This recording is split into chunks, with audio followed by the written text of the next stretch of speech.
31st March, our strong Redeemer. Jeremiah chapter 50, verse 34. Their Redeemer is strong, the Lord of hosts is his name.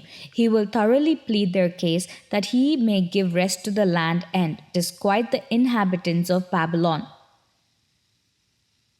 Depending on how you choose to measure strength, it could be said that Chris Lawton of Solihull, England, is the strongest man in the world.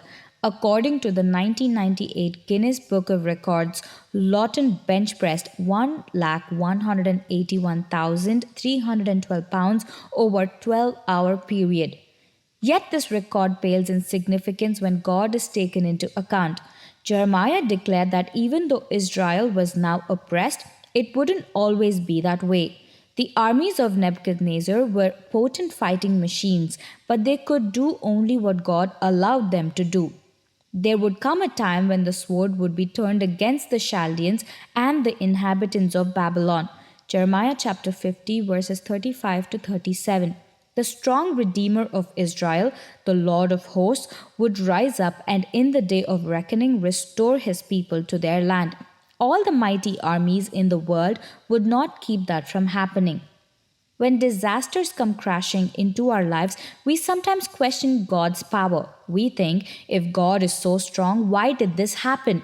Yet, God assures us that whatever happens, He is strong enough to deal with it. Even though He allows powerful forces to discipline and chastise us, when the time is right, these same powers cannot stand against His judgments. While God may use the strength of others to work His will, none are stronger than He. Do not judge God's strength by what you see. While the forces of evil may seem to be overwhelming, they are but instruments in God's omnipotent hands. When God permits difficulties to come into your life, it's not because He's not powerful enough to stop them when the trial has done its work. God's power will take it away. Trust Him. No one is stronger than God. With the power of God within us, we need never fear the power around us. Amen.